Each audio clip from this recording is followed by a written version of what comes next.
Halo semuanya, selamat datang di segmen analisa. Kita update terkait dengan laporan polisi dari Nikita Mirzani untuk Fadel dengan beberapa ancaman. Ini terkait dengan Undang-Undang Kesehatan, kemudian juga Perlindungan Anak, serta juga KUHP. Ini adalah statement terbaru dari Humas Polres Jakarta Selatan, AKP Nurmadewi, yang mengatakan bahwa hari ini Loli itu baru aja diperiksa kembali di RSCM yang ini merupakan lanjutan untuk visum karena setelah beberapa kali dilakukan observasi ini sedang dicoba tangani dan juga dicari tahu secara bukti-bukti ilmiah apakah betul laporan dari ibundanya Nikita Mirzani terkait dengan pasalnya adalah asusila itu betulan terbukti atau tidak. Karena apa? Secara masyarakat umum pun kita warga biasa gitu ya, bukan ahli di bidang kedokteran, ada beberapa hal yang mengatakan bahwa untuk melihat seseorang tersebut yang berhubungan dengan peristiwa itu yang dilaporkan, katanya bisa dicek dari bagian-bagian tertentu. Sebenarnya kalau yang di masyarakat kan bilangnya terkait dengan selaput darah. Kalau itu masih utuh, tidak ada kerobekan, itu artinya belum pernah ada benda tumpul masuk ke situ. Tetapi kan kita juga tahu itu bukan cuma satu-satunya indikasi untuk menentukan apakah seseorang itu pernah berhubungan badan atau tidak. Masih ada hal-hal lainnya yang jauh lebih ilmiah. Ini adalah bagian yang aku tangkap dari dokter di RSCM melakukan beberapa kali observasi ke Loli. Ya, sebenarnya sih simpel ya. Kalau sudah ada keterangan dari Lolinya, pengakuannya, apakah benar atau tidak itu sudah clear. Tetapi seperti kita tahu, Fadel pun juga sudah memberikan keterangan bersama kuasa hukumnya ngebantah bahwa saya pacaran sama Loli itu adalah pacaran sehat. Saya tidak pernah berhubungan badan sama dia. Dia paham karena dia sudah sudah di coaching kayaknya sama kuasa hukumnya bahwa pasal yang dikenakan ke kamu ini bukan main-main gitu. Kalaupun memang telah terjadi hubungan seperti itu dan itu atas dasar suka sama suka, kamu tetap yang bakal kena karena Loli usianya masih di bawah umur dan kamu yang akan dikenai pasal tersebut. Nah, Rasma Nasution pun juga menanggapi terkait keterangan dari Nikita Mirzani di beberapa wawancaranya di media massa. Nikita Mirzani bilang waktu Fadel hari Jumat lalu tidak hadir di pemeriksaannya Polres Jakarta Selatan alasannya karena sakit, dikatakan begini bahwa Nikita Mirzani, kalau memang kamu punya bukti bahwa Fadel di hari Kamisnya, malam Kamisnya, pergi ke sebuah klub malam di kawasan Tangerang, coba tunjukkan gitu. Jangan cuman ngomong doang, itu adalah poin yang pertama. Fadel itu sudah sejak pertama ketemu di rumah saya, ortunya sudah ngomong bahwa dia punya sakit mah dan sering mual-mual gitu. Dalam undang-undang pun diperbolehkan kok dia tidak hadir kalau ada terjadi hal yang tidak wajar. Pertama memang betul, Fadel tuh katanya kurang sehat, dan dia pun juga sedang menjaga keluarga yang sakit juga.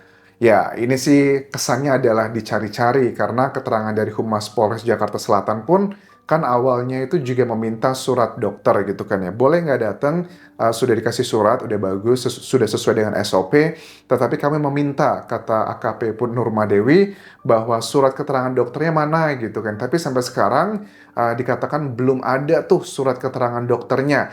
Tetapi di sini Rasman mengatakan lagi bahwa Fadil itu nggak cuma lagi nggak enak badan, tapi dia juga menjaga keluarganya yang lagi sakit juga. Siapakah itu? Apakah ibunya, bapaknya, adiknya? Bahkan juga wartawan aku lihat yang banyak live di TikTok ya. Mereka kayak mantengin gitu rumahnya Fadel yang sedang ada pembangunan di sana. Ada narasi yang dikatakan bahwa wah pembangunannya terhenti nih rumahnya Fadel gitu karena renovasinya tuh kan juga pasti kan ditingkatin dua ya rumahnya. Biayanya juga pasti tidak sedikit. Ada beberapa narasi yang bilang bahwa kayaknya karena donaturnya sudah nggak ada lagi, makanya dihentikan. I don't know, kayaknya sih tidak ada bukti yang kuat mengarah ke sana, tapi seperti kalian tahu, Nikita Mirzani sudah menunjukkan bahwa ada banyak bukti-bukti yang berhubungan dengan transfer-transfer uang yang diduga kuat itu dinikmati oleh Fadel dan keluarganya itu sudah sepertinya yang tertangkap di masyarakat. Nikita Mirzani punya bukti ini. Walaupun dari pihak Fadel juga sudah mengatakan lewat kakaknya bilang bahwa memang betul ada beberapa pekerjaannya Loli yang transfernya itu lewat keluarganya Fadel karena alasannya Loli tidak punya rekening. Sebenarnya apa ya? Apakah kayaknya memang kalau secara mungkin karena dia tidak ada kartu keluarga, surat izin orang tua untuk ngebuka bank di Indonesia, makanya dia mengalami kendala tersebut, itu juga masuk akal. Tetapi aku yakin sekali lagi kalau Nikita Mirzani nggak punya bukti yang kuat, ini sama aja dia mencari kayak apa ya, mencari masalah gitu. Karena yang mau melaporkan dia tuh kayaknya juga cukup kuat nih buktinya. Bahkan dari Rasman juga bilang begini bahwa saya itu juga sudah mengumpulkan katanya banyak data-data untuk kami kumpulkan untuk laporkan Nikita Mirzani atau NM sebutannya. Saya itu paham aturan gitu loh dan keluarga saya tahu pergerakan saya. Jadi ya siap-siap aja gitu. Kami sudah menyiapkan kayak langkah baliknya. Ini kayaknya sedikit dalam tanda kutip kayak ancaman gitu nggak sih bahwa apa yang dikatakan NM itu kemungkinan besar masih bisa dijadikan serangan balik dari timnya Fadel untuk melaporkan balik. Misalnya kalau dia ngomong kan gini ya, saya paham aturan dan keluarga saya tahu pergerakan saya. Ini ngomongin pribadinya Rasman, karena kita tahu ya, ada beberapa video yang berhubungan dengan Rasman. Waktu itu aku lihat videonya nggak pakai baju, kemudian dengan perempuan, dan diposting juga sama Nikita Mirzani. Terus dia juga pernah ngomong, ini kena undang-undang ITE ini, saya tuh sebenarnya ngejebak dia gitu kan ya. Tapi ya lihat nantilah perkembangannya seperti apa. Tapi poinnya yang jelas di sini ketahuan bahwa Rasman pun juga seperti yang menyiapkan serangan balik untuk Nikita Mirzani.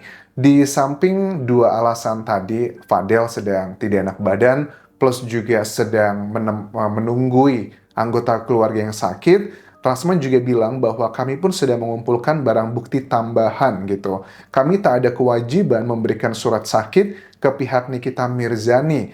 Tapi yang kami bisa pastikan bahwa hari Jumat nanti Fadel itu akan hadir di Polres Jakarta Selatan pada pukul 14 waktu Indonesia Barat. Jangan cuma ngomong doang, buktikan kalau jago gitu. Bilangnya mau menggitukan apa si Fadel, kalau nggak ada hukum saya udah begitukanlah kurang lebih. Saya tantang gitu katanya. Nikita Mirzani hari Jumat besok jam 2 siang datang di Polres Jakarta Selatan. Nikita Mirzani sebelumnya juga udah pernah ngomong bahwa sebenarnya kan ditanya sama wartawan, mau datang nggak nanti ke Polres Jaksel waktu pemeriksaan di Jumat lalu? Dia bilang bahwa gue belum tahu sih mau datang apa enggak, tapi abang gue mau. Dan ternyata betul, abangnya kan datang ke Polres Jaksel. Tapi dengan adanya tantangan ini, sepertinya kalau memang nanti Fadel datang, apakah Nikita Mirzani akan datang juga atau tidak? Ya, you know kan ya, dengan karakter Nikita Mirzani yang tercipta di media massa atau di sosial media, kalau dia ditantang sedikit, biasanya itu akan sangat gampang sekali disambut. Kalau seandainya betulan Nikita Mirzani hadir nanti di hari Jumat, kayaknya itu bakal heboh banget. Apalagi kalau seandainya Fadel hari Jumat nanti ternyata setelah diperiksa, dia langsung ditetapkan sebagai tersangka. Ya, ini akan jauh menjadi sebuah drama sekali karena untuk menetapkan seorang menjadi tersangka itu kan dibutuhkan dua alat bukti yang kuat. Bahkan dari Humas Polres Jakarta Selatan juga mengatakan kalau terus mangkir, ya nanti juga kalau Jumat nanti nggak datang ya akan diterbitkan pemanggilan yang kedua sampai yang ketiga. Nanti kalau sudah selesai itu semua nggak hadir juga ya tidak masalah sebenarnya.